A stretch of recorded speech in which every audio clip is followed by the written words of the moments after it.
ये monohybrid cross और die hybrid cross के बारे में हमें पढ़ना था, और हमने पूरे एक्सपेरिमेंट के बारे में पढ़ा और मेंडल के लॉ के बारे में पढ़ा। ठीक है, तो हम कहाँ रुके थे आकर कि हम अगली बार डाई हाइब्रिड क्रॉस पढ़ेंगे। ठीक है बच्चों, लेकिन जब मेंडल ने पूरा डाटा बना कर दिया, उसी दौरान एक साइंटिस्ट थे जिनका नाम था पनेट, आरसी पनेट।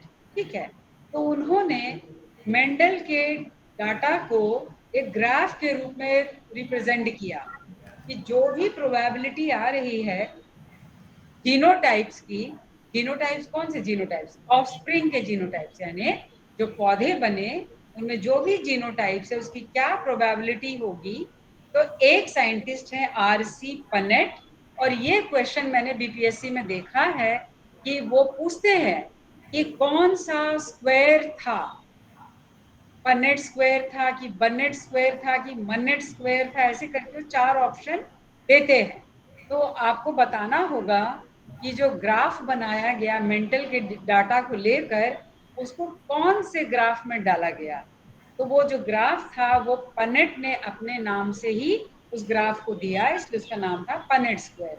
ठीक है, तो मैं शेयर कर रही हूँ, और 5 भी बच्चे रहेंगे तो मैं पढ़ा लूंगी, क्योंकि आज मुझे निकलना है जल्दी। ठीक है, ओके, तो अब आप बहुत ध्यान से देखेंगे इसको, मैं शेयर कर रही हूँ यहाँ। ओके, यस यस, जो भी हमने मेंडल के मोनोहाइब्रिड क्रॉस, मोनोहाइब्रिड का मतलब था बच्चों, हमने लास्ट टाइम समझा था कि 1 पेयर ऑफ कॉन्ट्रास्टिंग कैरेक्टर्स को लेते हैं तो उसको मोनोहाइब्रिड क्रॉस बोलते हैं, है ना। 1 पेयर ऑफ कॉन्ट्रास्टिंग कैरेक्टर लिया गया था, स्टेम हाइट, टॉल या डुऑफ। ठीक है, तो अब जो साइंटिस्ट थे आरसी पनेट, उन्होंने मेंटल के इसी डाटा को एक ग्राफ के रूप में रिप्रेजेंट किया, इन जीनोटाइप्स को। जीनोटाइप्स का मतलब आपको पता है ना, कि जो जो भी पौधे के अंदर जो जेनेटिक कॉम्पोजिशन, जो जीन्स थे, जिसके कारण पता चल रहा था अंदर से कि पौधा टॉल है कि ड्वार्फ है ना, अंदर से जीन्स के कारण। तो जेनेटिक कॉम्पोजिशन को उन्होंने इस ग्राफ के रूप में रिप्रेजेंट किया। तो ग्राफ में उन्होंने ऐसे करके स्क्वायर बना के ग्राफ दिया, तो इस ग्राफ को बोलते हैं पनेट स्क्वायर। बस मैं इतना ही बताना चाह रही हूँ कि उन्होंने जो भी रिजल्ट आया 3 टॉल इज टू 1 ड्वार्फ, उसको उन्होंने इस ग्राफ के तहत दिया। और किसने दिया, पनेट ने दिया, आरसी पनेट ने, इसलिए इसको बोलते हैं पनेट स्क्वायर। तो आपके बीपीएससी में क्वेश्चन आता है, आपको 4 ऑप्शंस दे देंगे और वो बहुत सारा स्क्वायर नाम लेंगे, है ना, बन्नेट बोलेंगे, पन्नेट बोलेंगे, मन्नेट, कुछ भी नाम देंगे, लेकिन आप क्या ध्यान रखोगे कि क्या नाम है, पन्नेट स्क्वायर। यानी मोनोहाइब्रिड क्रॉस या डाई हाइब्रिड क्रॉस को ग्राफिकल रिप्रेजेंटेशन देते हैं, उसका नाम है पन्नेट स्क्वायर। ठीक है, बस, तो ये क्वेश्चन आपका इंपॉर्टेंट हो गया, आप अपनी कॉपी में लिख लो।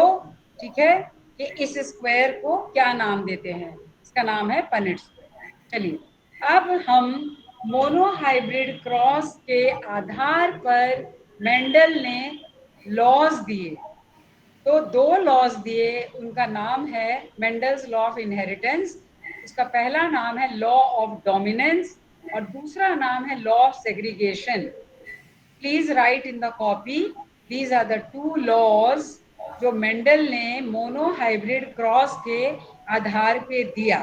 ठीक है, तो आपको पूछ सकते हैं एग्जाम में कि लॉ ऑफ डोमिनेंस क्या है और लॉ ऑफ सेग्रीगेशन क्या है। ठीक है, तो मैं इसी एग्जाम्पल से आपको बता देती हूँ दोनों लॉज के बारे में। ठीक है, पहला है लॉ ऑफ डोमिनेंस। तो हमने क्रॉस में देखा था कि जो मेल थे और वो जो फीमेल थे, ओके, ये हमने कैपिटल टी और स्मॉल टी से रिप्रेजेंट किया था। तो ये दोनों जो जीन्स हैं, यानी जो कैरेक्टर्स हैं, कैरेक्टर क्या है, टॉल और डुऑफ, उसको कौन सा जीन, टॉल और डुऑफ कैरेक्टर को कौन सा जीन कंट्रोल करता है ना, वो जो स्टेम की हाइट थी। तो ये जीन्स में एलील्स कौन से होते हैं, तो कैपिटल टी और कैपिटल टी, और ये होमोजाइगस जो रेसेसिव था, जो होमोजाइगस जो ड्वार्फ प्लांट था, उसको कैसे रिप्रेजेंट करते हैं, स्मॉल टी और स्मॉल टी। मगर हमने F1 जनरेशन में क्या देखा कि जो सारे पौधे थे वो capital T small T show कर रहे थे। इसका मतलब सारे पौधे क्या थे, सारे पौधे टॉल थे, मगर उसके अंदर स्मॉल टी भी था। इसका मतलब जो कैपिटल टी अलील था वो प्रमुख था, प्रमुख मतलब डोमिनेंट था, डोमिनेंट था, जिसने दूसरे वाले छोटे टी को दबा दिया। मतलब छोटे टी को हम रेसेसिव बोलेंगे क्योंकि ये कैरेक्टर दब चुका है और कैपिटल टी डोमिनेट कर गया।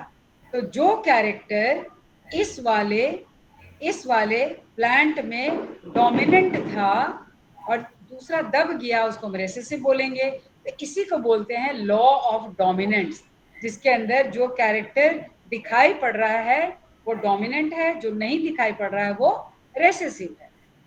दूसरा लॉ था लॉ ऑफ सेग्रीगेशन, दूसरा लॉ था लॉ ऑफ सेग्रीगेशन।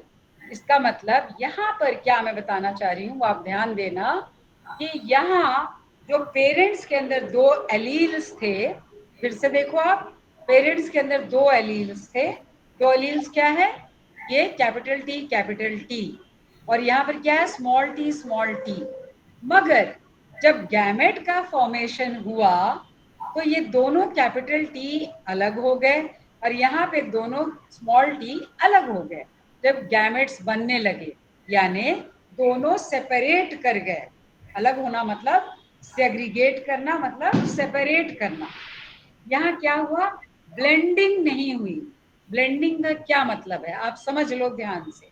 ब्लेंडिंग का मतलब, मान लो कि एक पौधा है जिसका नाम था, एक पौधा है जिसका नाम है स्नैपड्रैगन, ठीक है। उसमें उसमें एक सफेद रंग का फूल होता है और एक लाल रंग का। तो जब दोनों को क्रॉस करवाते हैं तो जो नया पौधा मिलता है उसका जो उसके जो फूल होते हैं उसका रंग क्या होता है, वहां गुलाबी हो जाता है, मतलब पिंक हो जाता है। ऐसा क्यों हुआ, क्योंकि दोनों लाल रंग और सफेद रंग आपस में क्या कर गए, सम्मिश्रण। ब्लेंडिंग का मतलब होता है सम्मिश्रण, वो मिक्स हो गए। लेकिन लॉ ऑफ सेग्रीगेशन में, ये जो लॉ ऑफ सेग्रीगेशन है इसके अंदर टॉल और ड्वार्फ कैरेक्टर ब्लेंड नहीं हुआ है, सम्मिश्रण नहीं है, वो अलग अलग हो गए। जो कि आप देखोगे कि F2 जनरेशन में आपको ये प्योर दिखाई पड़ रहे हैं, कैपिटल टी दिखाई पड़ रहे हैं और यहाँ स्मॉल टी दिखाई पड़ रहे हैं। मगर F1 जनरेशन में वो कैपिटल टी तो है लेकिन स्मॉल टी दिखाई नहीं पड़ रहा है, मगर वो है। तो there is no blending, blending नहीं है मतलब सम्मिश्रण नहीं है, दोनों के गुण पौधे में दिखाई पड़ रहे हैं, ठीक है। तो अब ये दो लॉज जो थे, ये मेंडल के, आप क्वेश्चन लिख लेंगे कि मेंडल के दो लॉज क्या थे। तो पहला लॉ है लॉ ऑफ डोमिनेंस, जिसमें एक एलील डोमिनेट कर जाता है और दूसरा रेसेसिव मतलब दब जाता है। और लॉ ऑफ सेग्रीगेशन में ब्लेंडिंग नहीं है, मतलब वो आपस में मिलते नहीं है। आप इसको कॉन्सेप्ट को ध्यान रखेंगे ताकि आपको एमसीक्यू में वो आपको काम करेगा, ठीक है। अब हम आगे, जो मेंडल का डाई हाइब्रिड क्रॉस है, तो यहाँ पर मैं बहुत छोटा ही लूंगी, पूरा समझाऊंगी नहीं, क्योंकि आपके एग्जाम्स में आपको पूछते हैं कि डाई हाइब्रिड क्रॉस का क्या मतलब है। तो डाई हाइब्रिड क्रॉस में बच्चों मेंडल ने two pairs of contrasting characters लिया, two pairs of contrasting character. Contrasting मतलब अंतर। तो क्या कैरेक्टर लिया, इसको कॉपी में लिख सकते हो, ठीक है।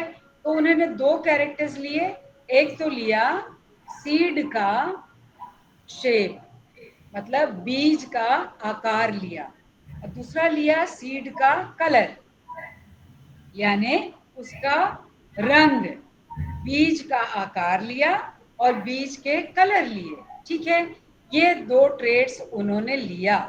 तो आपको कुछ भी ले सकते हैं। मेंडल के बाद कितने कैरेक्टर्स थे, 7 कैरेक्टर्स थे। तो उन्होंने to pairs of contrasting characters, बिल्कुल कॉन्ट्रास्ट अंतर है, यानी एक का जो शेप है सीड का वो राउंड है, दूसरे का क्या है, रिंकल्ड है, मतलब सिकुड़ा हुआ है, सिकुड़ गया है। और दूसरे कैरेक्टर्स लिया, वो रंग लिया, यानी सीड का रंग कैसा था, येलो और ग्रीन। ये दोनों लिए उन्होंने रंग, और ये दोनों लिए उन्होंने आकार, एक राउंड और एक रिंकल।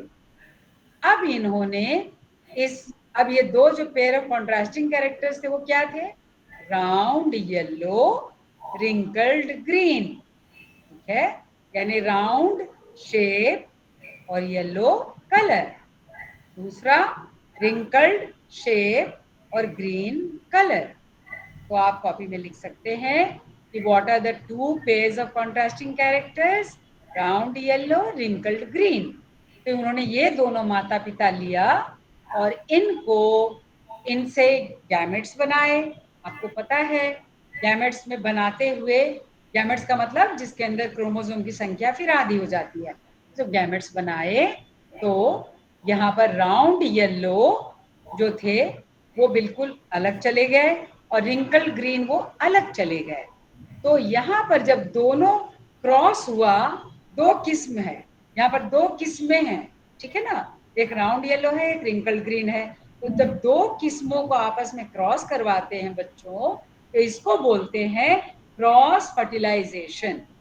दो किस्में हैं, है ना, पौधा तो एक ही है, मटर का पौधा है, लेकिन दो ट्रेड्स हमने ले लिए। तो जब दो के बीच में क्रॉस होता है तो उसको क्रॉस फर्टिलाइजेशन बोलते हैं। ठीक है, और जब एक के बीच में होता है तो उसको सेल्फ फर्टिलाइजेशन बोलते हैं। अब कैसा पौधा मिला है फर्स्ट जनरेशन में, बड़ी हैरानी की बात है फिर यहाँ कि सारे के सारे पौधे यहाँ क्या मिल गए, राउंड येलो।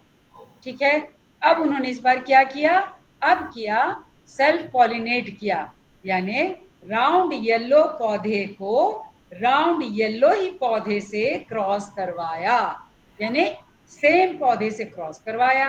अब यहाँ भी गैमेट मिले, अब उन्होंने इस गैमेट को फर्टिलाइज करवाया, यानी मेल गैमेट्स और फीमेल गैमेट्स आपस में मिल गए। जब मेल गैमेट्स और फीमेल गैमेट्स आपस में मिले तो यहाँ बड़ी चौंकाने वाला रिजल्ट उनको मिला। फिर उन्होंने सारे रिजल्ट का एक ग्राफ बनाया। आपको ये सारा ग्राफ याद नहीं करना है, जो याद करना है सिर्फ मैं आपको वो बताऊंगी। तो उन्होंने फिर ग्राफ बनाया और इस ग्राफ का क्या नाम था, आपको याद करना है, पनेट स्क्वायर, पनेट का ग्राफ। ठीक है, तो स्क्वायर है ये स्क्वायर है, और किसने दिया स्क्वायर को, पनेट ने, इसलिए इसका नाम पड़ा पनेट स्क्वायर। तो यहाँ पर हम क्या रिजल्ट देखते हैं, फिर वही जो मोनो हाइब्रिड में one pair of contrasting characters थे, यहाँ डाई हाइब्रिड क्रॉस में two pair of contrasting characters होंगे, two pairs of contrasting characters, round yellow, wrinkled green. आपको इतना याद रखना है। अब यहाँ उन्होंने जो देखा रिजल्ट, तो क्या पाया, राउंड येलो और रिंकल्ड ग्रीन, ये दोनों प्योर थे। तो F2 जनरेशन में उन्होंने देखा कि राउंड येलो कितने मिले, 9, 9 पौधे थे जो राउंड येलो हो गए। ठीक है, तो ये प्योर हो गया, जबकि F1 जनरेशन में सारे पौधे राउंड येलो थे। वहीं पर उन्होंने देखा कि एक पौधा जो मिला, रेशियो, वो था रिंकल्ड ग्रीन, 9:1, और बाकी जो 3 और 3 थे वो क्या हो गए, तो यहाँ जो राउंड पौधे थे, राउंड सीड था, ठीक है, वो हरे वाले रंग से मिल गया, यानी राउंड ग्रीन 3 मिल गए पौधे रेशियो में, और वही रिंकल्ड येलो, यानी रिंकल्ड सीड का शेप था, और वो किससे मिल गया, येलो वाले कलर से मिल गया। तो रिंकल्ड येलो हो गए 3, यानी फिनोटिपिक जो रेशियो था, फिनोटाइप का मतलब क्या है बच्चों, जैसे पौधा दिखाई पड़ रहा है। तो 9 पौधे कैसे दिखाई पड़ रहे थे, राउंड येलो, 3 पौधे कैसे दिखाई पड़ रहे थे, रिंकल्ड येलो, 3 पौधे और कैसे दिखाई पड़ रहे थे, राउंड ग्रीन, और एक कैसे दिखाई पड़ रहा था, रिंकल्ड ग्रीन। तो आपके लिए सवाल बन गया कि डाई हाइब्रिड क्रॉस में फिनोटिपिक रेशियो क्या है। आपको बस इतना ही ध्यान रखना है, ठीक है। तो यहाँ जो याद करने वाली बात है वो है कि 2 पेयर ऑफ कॉन्ट्रास्टिंग कैरेक्टर्स लिया डाई हाइब्रिड क्रॉस का मतलब, और F1 जनरेशन में सारे के सारे डोमिनेंट वाले कैरेक्टर में आ गए। और क्या याद रखना है कि फिनोटिपिक रेशियो क्या है, तो 9:3:3:1, जिसमें 9 होगा ये डोमिनेंट वाला और 1 होगा ये रेसेसिव वाला। बस इतना ही आपको ध्यान रखना है, और आपने कॉपी में नोट कर लिया होगा, तो मैं आपको फिर इसके बारे में सवाल करूंगा। अब हम इम्पोर्टेंट चीज है, अगला जो टॉपिक है हमारा वहां हम आ रहे हैं, और ये जो हमारा टॉपिक है वो है, एक सेकेंड मैं जरा सा रिकैपिचुलेट कर लेती हूँ 1 मिनट के लिए, 1 मिनट के लिए रिकैपिचुलेट कर लेती हूँ। यस, तो यहाँ पर मुझे एक सवाल है बच्चों से, वो आप बताओ कि मेंडल ने जो 2 लॉज दिए वो दोनों लॉज क्या हैं। मेंडल के 2 लॉज क्या हैं? Yes, Law of dominance and law of segregation. law of segregation. Yes, very good, very good. तो ये हमारा रिकैपिचुलेशन हो गया। और दिस ग्राफ, जो ग्राफ मैंने बना के दिखाया आपको, ठीक है, जो स्क्वायर था उस स्क्वायर का क्या नाम था? Punnett Punnett square. square. Punnett Punnett square, square. Punnett square, ठीक है। पनेट कौन है? साइंटिस्ट हैं। तो आपको बहुत सारे 4 ऑप्शंस दे देंगे और बहुत सारा नाम देंगे एक तरीके का। उसमें आपको याद रखना है कि जो ग्राफिकल रिप्रेजेंटेशन था जीनोटाइप्स का, सारे पौधों के जीन्स के बारे में, उसको हमने पन्नेट स्क्वायर में डला हुआ था। पन्नेट ने स्क्वायर बनाया था, इसलिए इसको बोलते थे पन्नेट स्क्वायर। और डाई हाइब्रिड क्रॉस में कितने पेयर ऑफ कॉन्ट्रास्टिंग कैरेक्टर्स लिया गया है सुप्रिया? कितने Two. Pair of contrasting characters लिए? Ma'am, 2. 2 कैरेक्टर्स लिए। कोई भी हो सकता है। यहाँ पर कौन से कैरेक्टर्स हमने लिए हैं? यहाँ पर कौन से Round character? yellow, wrinkles green. Round yellow, ma'am, round, and Round and wrinkles green. wrinkled. Yellow, very good, very good. Round Second, yellow, color. Wrinkled green, ठीक है। Round yellow, wrinkled green. तो शेप क्या है? वो round wrinkled है। और colour क्या है? वो कलर क्या है? कलर क्या है Supriya? Green or yellow. Yellow Green. green. Yes, very good. और फलक बताओ कि जो डाई हाइब्रिड क्रॉस में जो रेशियो आया वो रेशियो क्या था? रेशियो क्या थे? 9:3:3:1. 9:3:3:3। 9:3:3:1.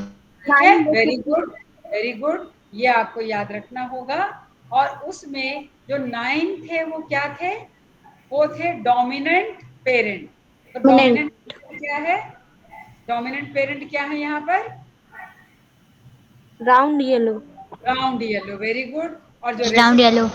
Very good. और जो रेसेसिव पेरेंट है वो क्या है? एक था, वो क्या है? Recessive Green. पेरेंट कौन से थे? Green. Wrinkle, Wrinkled green. Wrinkled green. Very, very good. और बाकी जो थे वो 3:3। तो बस आपको ये याद रखना है। अब मैं अगला आ रही हूँ आपको, यहाँ पर हम एक बहुत इंपॉर्टेंट टॉपिक है, ये बहुत इंपॉर्टेंट टॉपिक है, और मैं जल्दी से जल्दी इसको खत्म करूंगी आज।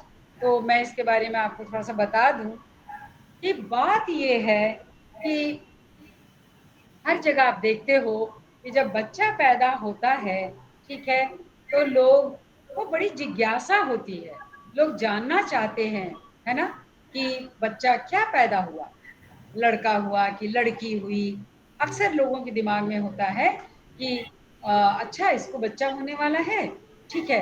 तो वो उनके मन में जिज्ञासा होती है कि अच्छा भाई, आपके घर में क्या हुआ है, लड़का हुआ है, लड़की हुई है। लेकिन ऐसा है, एक बात और है कि पुराने ज़माने में ये बताना बहुत ज़रूरी है कि बहुत पहले, बहुत सालों पहले अक्सर लोग बोलते थे, है ना, बहू को बोलते थे अरे तुमने तो लड़की पैदा कर दिया, है ना। फिर उसको बहुत उसको परेशान भी करते थे कि भाई इसने तो लड़की पैदा कर दिया है, इसको तो लड़का पैदा करना था। ये पुराने जमाने में ये सारी बातें बहुत चलती थी, है ना। अब तो आधुनिक युग आ गया है। अभी भी जो पुरानी मानसिकता के लोग हैं उनको लगता है कि नहीं हमें तो लड़का चाहिए, हमें लड़की नहीं चाहिए, और वो लड़की को ब्लेम करते हैं कि भाई तुमने पैदा किया है लड़की, ठीक है, मेरे बेटे का कोई दोष नहीं है। तो आज हम इस बायोलॉजी क्लास के माध्यम से जानना चाहेंगे या जानेंगे कि लड़का और जो लड़की पैदा होती है उसके कारण, वो उसका कारण क्या है, कौन जिम्मेवार है। और यहाँ पर जितनी भी लड़कियां हैं, जितने भी लड़के हैं, इसको आप मजाक में मत लेना, इसको आप शर्माना नहीं, क्योंकि जब आपकी जिंदगी शुरू होगी, हो सकता है कि कोई शादीशुदा हो सकता है कि कोई ना भी हो, तो उनको बिल्कुल पता चल जाएगा कि वो लड़की क्यों होती है, लड़का कौन होता है, इसके लिए कौन जिम्मेवार है। और ये कोई शर्म की बात नहीं है, हमारे लिए ज्ञान होना बहुत जरूरी है और ये सबको जानना जरूरी है, ताकि कल आप बता सको कि यदि लड़की हुई है तो इसके लिए कौन जिम्मेवार है। तो इसको आप बहुत ध्यान से समझेंगे। ओके, आप इसको समझने के लिए आप यहाँ देखो कि ह्यूमन बींग्स के अंदर,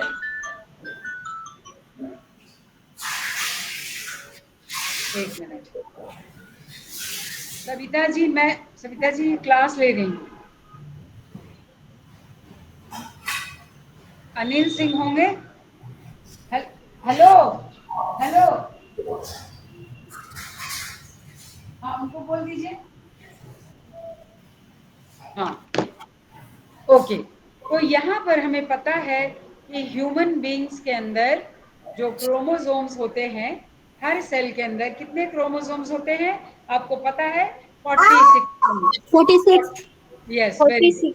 46 क्रोमोसोम होते हैं, यानी 23 पेयर्स होते हैं, ठीक है। तो मैंने आपको यहाँ दिखा दिया, तो हर ऑर्गेनिजम्स के अंदर अलग अलग नंबर ऑफ क्रोमोसोम्स होते हैं, ठीक है माय डियर स्टूडेंट्स। ओके, तो यहाँ मैंने आपको पूरे के पूरे 23 क्रोमोसोम्स आपको दिखाया है ना। तो ये 23 क्रोमोसोम्स का एक सेट है और इस सेट को बोलते हैं कैरियोटाइप, ठीक है। तो ये सेट ऑफ क्रोमोसोम्स को बोलते हैं कैरियोटाइप। तो सबका कैरियोटाइप, यदि मेंडल के 7 क्रोमोसोम्स का पेयर के बारे में हम बोलते तो बोलते मेंडल के 7 क्रोमोसोम्स का कैरियोटाइप, ठीक है। तो ये ह्यूमन बींग्स के अंदर 23 पेयर्स ऑफ क्रोमोसोम्स पाए जाते हैं। अब आप बहुत ध्यान से सुनो, ठीक है, ये भी आपको क्वेश्चंस में आता है कि 22 पेयर्स को हम बोलते हैं ऑटोजोम्स, ओके। और एक सेकेंड, मैं यहाँ पर बड़ा हो जाएगा। तो ये 23 जो पेयर्स ऑफ क्रोमोसोम्स हैं, ये बड़ा कैसे होगा, हाँ यस। अब ये जो 23 पेयर्स ऑफ जो क्रोमोसोम्स हैं आप देख रहे हो यहाँ पे, ये 22 पेयर्स को बोलते हैं बच्चों ऑटोजोम्स। इसको आप प्लीज कॉपी में लिखेंगे, 23 पेयर्स में 22 पेयर्स को बोलते हैं ऑटोजोम्स, ओके। और ये 1 पेयर को बोलते हैं, 23rd वाला पेयर को बोलते हैं, इसको बोलते हैं सेक्स क्रोमोसोम या इसको बोलते हैं एलोसोम्स, राइट। तो आप देख रहे होगे कि सबका जो शेप साइज सब अलग अलग है, कोई बड़ा है वो छोटा है। तो जो वाई क्रोमोसोम है, ये देखो ये वाई क्रोमोसोम है, ये एक्स क्रोमोसोम है ना, एक्स और वाई, ठीक है। तो वो ये है सेक्स क्रोमोसोम। तो कितने हो गए? 23 पेयर ऑफ क्रोमोसोम, 22 ऑटोसोम और 1 एक्स क्रोमोसोम, मतलब सेक्स क्रोमोसोम। अब यहाँ पर एक साइंटिस्ट थे, उनका नाम था हैंकिंग। तो हैंकिंग ने जब वो रिसर्च कर रहे थे, जब वो एक्सपेरिमेंट कर रहे थे, तो उन्होंने इंसेक्ट के अंदर देखा कि जो शुक्राणु थे उसमें 50% शुक्राणु में कुछ एक न्यूक्लियर स्ट्रक्चर दिखाई पड़ा, और 50% शुक्राणु में मतलब स्पर्म्स में वो न्यूक्लियर स्ट्रक्चर नहीं दिखाई पड़ा। तो हैंकिंग को लगा ये क्या है, उनको नहीं पता चला, इसलिए उन्होंने उसको एक्स बोल दिया।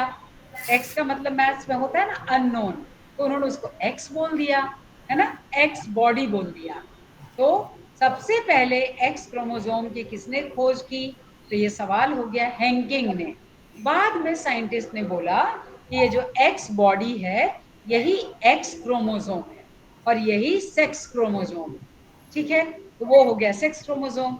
अब हम ह्यूमन बींग्स के अंदर देखेंगे, ठीक है, कि ये ह्यूमन बींग्स के अंदर यदि हम इसको देखते हैं, इसके अंदर हम देखेंगे कि ह्यूमन बींग्स के अंदर कैसे कोई लड़का और लड़की बनते हैं। तो यहाँ पर आप बहुत ध्यान से देखना कि ये एक फादर है और एक मदर है, यानी दोनों पेरेंट्स हैं। तो पेरेंट्स के अंदर तो यहाँ पर ये पता लग गया कि एक्स क्रोमोसोम के कारण, है ना, वहां पर सेक्स डिसाइड हो रहा था। लेकिन ह्यूमन बींग्स के अंदर जो मेल है, मेल के अंदर एक एक्स क्रोमोसोम होता है और एक वाई क्रोमोसोम होता है, और फीमेल के अंदर दो एक्स क्रोमोसोम होते हैं। अब हम क्या करेंगे माय डियर स्टूडेंट्स? अब हम गैमेट्स बनाएंगे। तो गैमेट्स बना रहे हम यहाँ पे, है ना। तो गैमेट्स में ये दो गैमेट्स बन गए, एक एक्स बन गया और एक वाई बन गया, क्योंकि यहाँ पर फादर के अंदर क्या था? X Y. जब गैमेट्स बने तो मियोसिस हुआ और उसमें दो गैमेट्स बन गए, एक एक्स और एक वाई।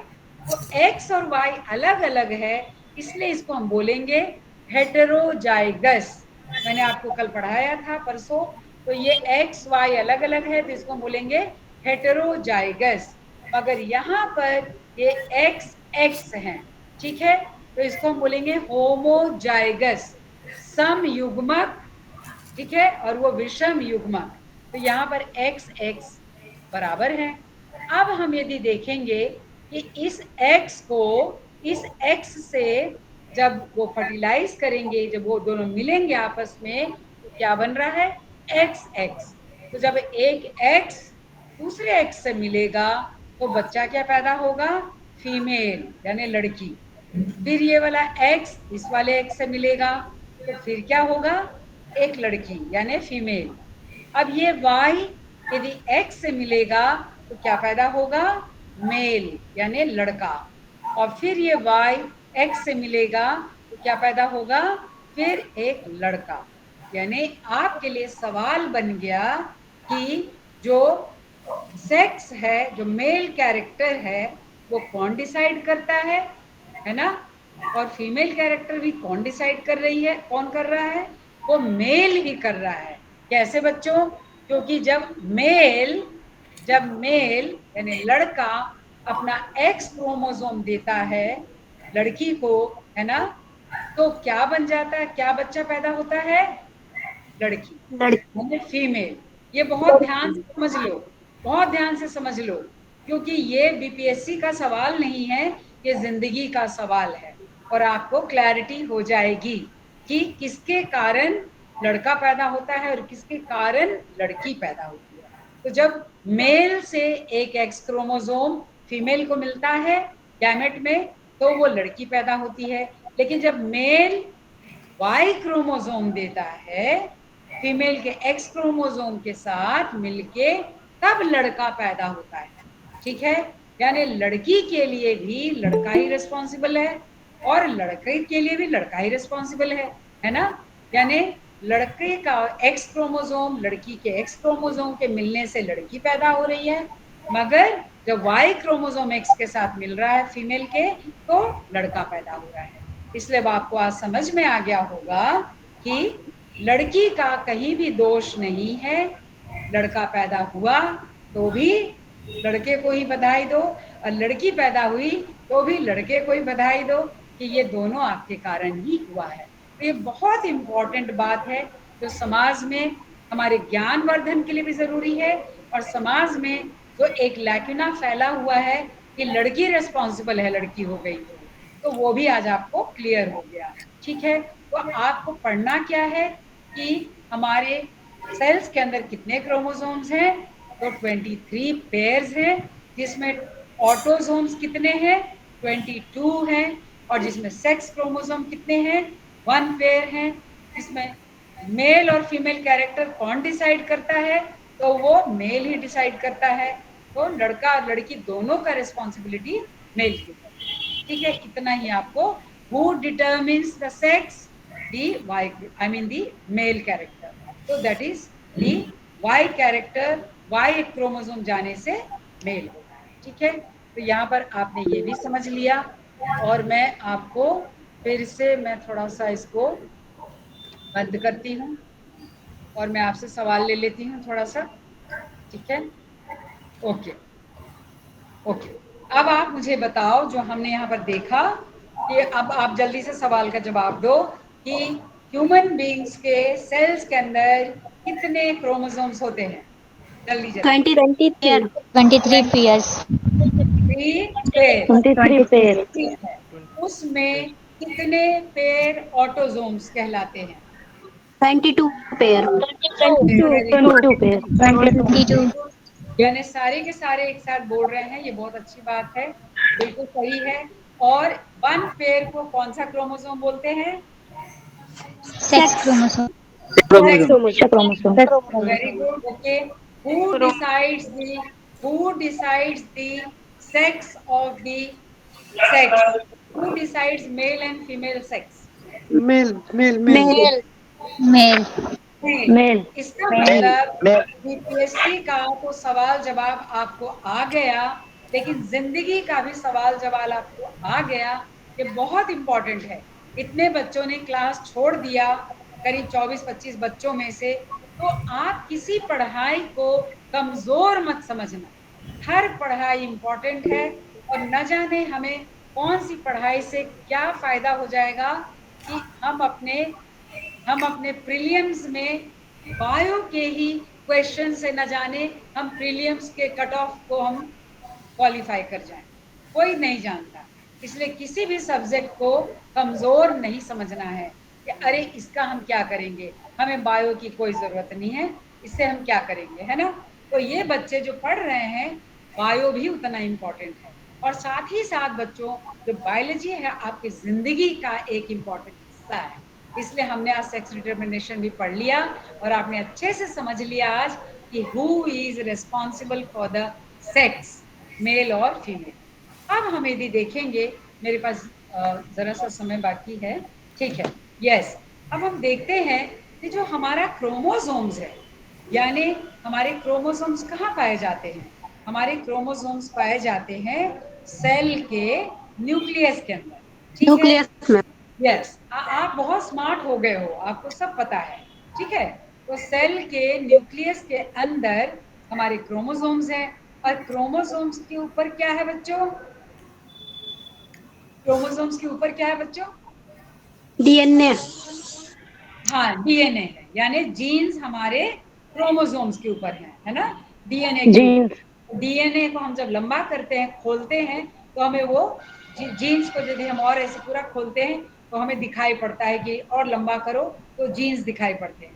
तो जीन्स में क्या दिखाई पड़ता है आपको पता है ना. हमें न्यूक्लियोटाइड्स दिखाई पड़ते हैं. और फॉस्फेट हटा दें तो वो क्या बन जाता है? फॉस्फेट हटा Nucleoside. है न्यूक्लियोसाइड. Very good. आरएनए लेकिन अब एक बात है कि यदि हमारे क्रोमोसोम्स पे कोई गड़बड़ी हो गई, यदि हमारे डीएनए पे कोई गड़बड़ी हो गई, यदि हमारे जीन्स में कोई समस्या आ गई और ये समस्या अचानक आ गई, हमें कुछ पता नहीं चला. मान लीजिए कि हमारे वातावरण में कोई ऐसा प्रदूषण है, कोई भी ऐसा केमिकल है, या फिर हमारे शरीर में कोई एक्सरे हमने लिया, या अल्ट्रा वायलेट रेज, सूर्य की किरणें हमारे शरीर के अंदर प्रवेश कर गई. ठीक है, इन सभी कारणों से, अब बहुत ध्यान से सुनो, ये बहुत इंपॉर्टेंट टॉपिक है और ये भी छोटा सा है जो इसका एक सवाल आता है आपके बीपीएससी में कि चाहे एक्सरे हो, चाहे अल्ट्रा वायलेट रेडिएशंस हो जो सूर्य की किरणों से आती हैं, चाहे आप कुछ भी कह लो, पोल्यूशन हो, है ना. इन सभी कारणों से हमारे जीन्स के अंदर या हमारे डीएनए के अंदर या हमारे क्रोमोसोम्स के ऊपर अचानक से बदलाव आ जाता है. और वो बदलाव ऐसा नहीं होता है कि आप उस बदलाव से हवा में उड़ने लग जाओ. यदि ऐसा बदलाव होता तो कितना अच्छा होता कि हमने ऐसा बदलाव आया कि हम हवा में उड़ने लग गए, ऐसा नहीं होता है। लेकिन वो बदलाव ऐसा होता है कि कोई ना कोई समस्या हो जाती है, चाहे कोई कैंसर हो जाए, है ना, या कोई कैंसर हो सकता है, या और कोई बहुत सारी समस्या हो सकती है। यानी हमारे क्रोमोसोम के अंदर कोई समस्या आ गई जिससे हमारा ब्रेन में कोई डिफॉल्ट आ जाए, या हमारे कोई क्रोमोसोम्स के अंदर समस्या हो गई जिससे हमारे सेक्स ही बदल जाए, सेक्स मेल है फीमेल है, ना मेल रहे ना फीमेल रहे, तो ऐसी कोई समस्या आ सकती है। ठीक है, तो यानी हमारे डीएनए के जो बेसेस हैं वो एक ज्यादा हो सकते हैं, या फिर एक कम हो सकते हैं, या फिर वो गायब ही हो सकते हैं। तो इन सभी बदलाव को हम बोलते हैं, कोई बता सकता है क्या बोल सकते हैं, क्या बोलते हैं, तो क्या बोलते हैं जो अचानक कोई बदलाव आ गया डीएनए में, जीन्स में, क्रोमोसोम्स में, इसको क्या बोलते हैं, कोई भी बताओ। मैम उत्परिवर्तन। यस, वेरी गुड, इसको बोलते हैं उत्परिवर्तन, यानी म्यूटेशन, यानी म्यूटेशन। ठीक है, तो म्यूटेशन अचानक हो जाता है और अब्रप्ट हो जाता है, यकायक, और जिससे इतनी बड़ी समस्या हो जाती है। लेकिन ये सब जो केमिकल्स हैं, ये जो केमिकल्स हैं, अल्ट्रावायलेट रेडिएशन है, सूर्य की किरणें हैं, या प्रदूषण है, या कोई किसी भी तरह से टॉक्सिन्स है, तो इन सबको हम बोलते हैं, इन सबको हम बोलते हैं। अच्छा हाँ, चंद्र मोहन कुमार कुछ पूछना चाहते हैं, पूछो पूछो, चलो पूछ लो आप, पूछो। यस, मैम मैम मैं ये पूछना चाह रहा था। पूछो। अब मैं ये पूछना चाह रहा था मैम हाँ कि वहाँ पे आपने जो दिखाया 22 पेयर्स जो है, हाँ, तो 22 पेयर्स में वो तो दोनों इक्वल है, लेकिन 23 वाला जो पेयर है मैम वो अनइक्वल है, तो वो हमेशा वही मतलब कि काम करेंगे क्या मैम? नहीं एक मिनट, एक अच्छा एक्स सवाल, एक्स एक minute, very good very good very good, बहुत अच्छा सवाल पूछा, वेरी गुड, बहुत थैंक यू चंद्रमोहन, आपने सवाल पूछा, बाकी के लिए मैं क्लियर कर दूं। बहुत अच्छा सवाल पूछ लिया। देखो, ध्यान रखो, यदि हमारे जो ऑटोजोम्स हैं हर के क्रोमोसोम्स में वो 22 पेयर्स ही होंगे, ठीक है, ओके, वो मेल में भी फीमेल में भी 22 पेयर्स होंगे, ये तो क्लियर है सबको, ओके। लेकिन यदि वो फीमेल होगी तो उस फीमेल में जो 23rd पेयर ऑफ क्रोमोसोम होगा वो एक्स और एक्स होगा। नहीं, बहुत अच्छा है, चंद्रमोहन ने एक जो डाउट क्रिएट किया उसको मन में आया, तो सबके लिए क्लियर कर देती हूँ। जो फीमेल होगी उसका जो 23rd पेयर ऑफ क्रोमोसोम होगा वो एक्स और एक्स होगा, है ना। वहां पर हमने डिफ्रेंशिएट करने के लिए दिखा दिया है कि एक एक्स तो ऐसा होता है, लेकिन वो जो वाई है वो वाई है, वहां दिखा दिया, ठीक है। लेकिन जो दो एक्स होंगे तो वो एक समान होंगे चंद्रमोहन। लेकिन यदि वो मेल होगा, लड़का होगा, तो उसके 22 पेयर जो होंगे ऑटोजोम्स, ऑटोजोम्स क्या होते हैं, मैंने पढ़ते वक्त उस समय बताया था, सेल पढ़ाते वक्त, कि वो सोमैटिक सेल्स होते हैं, है ना, तो वो सेम होंगे, मेल के भी फीमेल के भी। लेकिन जो मेल वाले में क्या होगा, एक एक्स क्रोमोसोम होगा और एक वाई क्रोमोसोम एक होगा। वाई।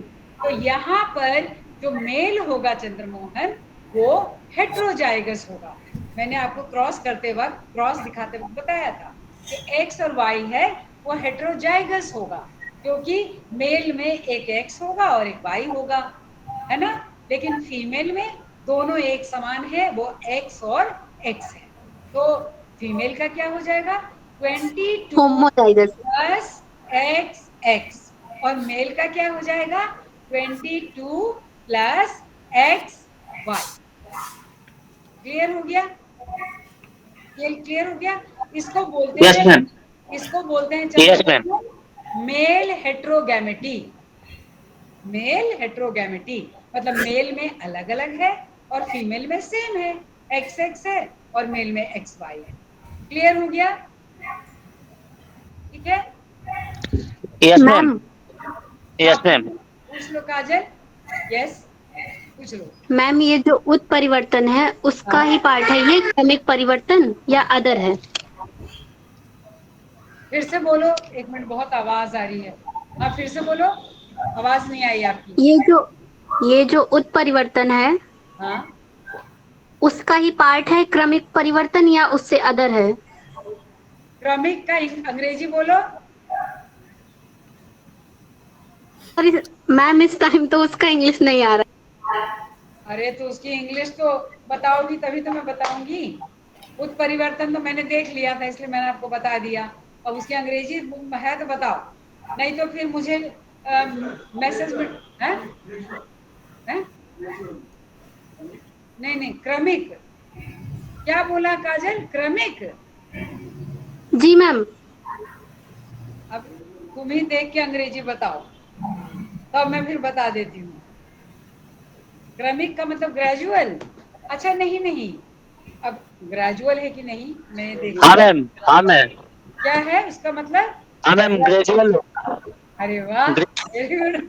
हाँ नहीं नहीं नहीं नहीं, तो फिर मैं बताती हूँ। देखो, ये ग्रेजुएट, ये क्या है? यकायक, ये एब्रप्ट चेंज है, अब्रप्ट है, यानी ग्रेजुअली नहीं।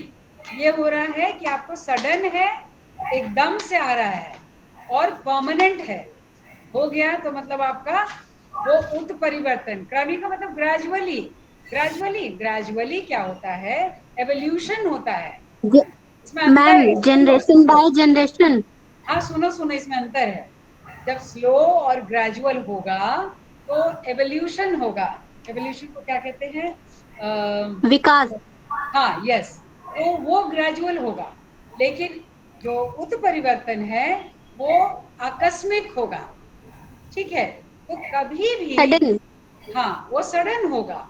तो इससे एवोल्यूशन नहीं होता है। एवोल्यूशन हमेशा धीरे धीरे ग्रेजुअली होता है, लेकिन म्यूटेशन क्या होता है? सडन हो जाएगा। और सडन सडन होता है। से ही ओके मैम। कोई नई चीज हो जाएगी, है ना? जैसे कैंसर है, वो अचानक सडन के कारण होगा, तो वो एक्चुअली क्या होगा? वो एवोल्यूशन इवॉल्व नहीं करेगा। समझ गया आप? तो वहां क्या हो गया? Okay slow ma'am. And gradual होगा, तो वो होगा आपका एवोल्यूशन। और म्यूटेशन, उत्परिवर्तन का मतलब सडन और परमानेंट चेंज। यानी या तो क्रोमोसोम ही टूट जाए, टूट के जैसे ए बी सी डी है और क्रोमोसोम टूट जाए, और टूट के कैसे हो जाएगा? सी डी ए बी, उल्टा पुल्टा हो जाएगा। समझ गए? तो जब उल्टा पुल्टा, हाँ एक मैं एग्जांपल देती हूँ। रविंदर सर आ भी गए हैं और मुझे एक प्रोग्राम में भी जाना है, तो मैं छोड़ूंगी। आपको याद है जब सेकेंड वर्ल्ड वॉर हुआ था, है ना? हिरोशिमा नागासाकी पे जब वो एटम बॉम्ब्स गिरे थे, यस मैम। आपको पता है यस ना? मैम, ठीक है, अमेरिका ने गिराए थे। हाँ जो गिरा था हिरोशिमा नागासाकी, है ना? तो जो वो गिरा था जो एटम बॉम्ब, तो उसमें जो लोगों के ऊपर उनके डीएनए के अंदर इतना बड़ा उत्परिवर्तन हुआ, इतना खतरनाक हुआ कि आज भी लोग नॉर्मल नहीं हुए हैं। वो इतना डेंजरस होता है कि का अचानक, प्रभाव अभी भी देखने को मिलता है। इतना ज्यादा डेंजरस हुआ काजल कि लोगों को बच्चा भी होना बंद हो गया। यदि बच्चे पैदा हुए तो कैसे हो गए? मांस का लोथड़ा पैदा हो गया, ना वो मेल था ना फीमेल था। बहुत बुरा हाल हुआ, क्योंकि पूरा का पूरा क्रोमोसोम, डीएनए, जीन्स सब बर्बाद हो गया। तो ऐसे होता है उत्परिवर्तन, ये ग्रेजुअल क्रमिक नहीं है। ठीक है ना? तो इसका जो रिजल्ट है ओके सेकेंड मैम। वर्ल्ड, उसका हम आज भी देखते हैं कि वहां के लोग अभी भी बहुत सारे नॉर्मल नहीं हो पाए हैं। रविंद्र सर आ गए हैं और मैं अभी आपको बच्चों छोड़ती हूँ। अगली बार हम म्यूटेशन के बारे में ज्यादा जानेंगे कि वो क्रोमोसोम में म्यूटेशन होता है तो क्या होता है, जीन्स में होता है तो क्या होता है, डीएनए में होता है तो क्या होता है। और वो बहुत बहुत ही ज्यादा इंपॉर्टेंट टॉपिक है आपके बीपीएससी के लिए। हम सब देखेंगे और बहुत ध्यान से, करीब 7-8 तरह का जेनेटिक और क्रोमोसोमल डिसऑर्डर हम पढ़ेंगे अगली बार। ठीक है? थैंक यू वेरी मच बच्चों, थैंक्स अ लॉट। और अब आप थैंक अगला यू मैम। करते हैं।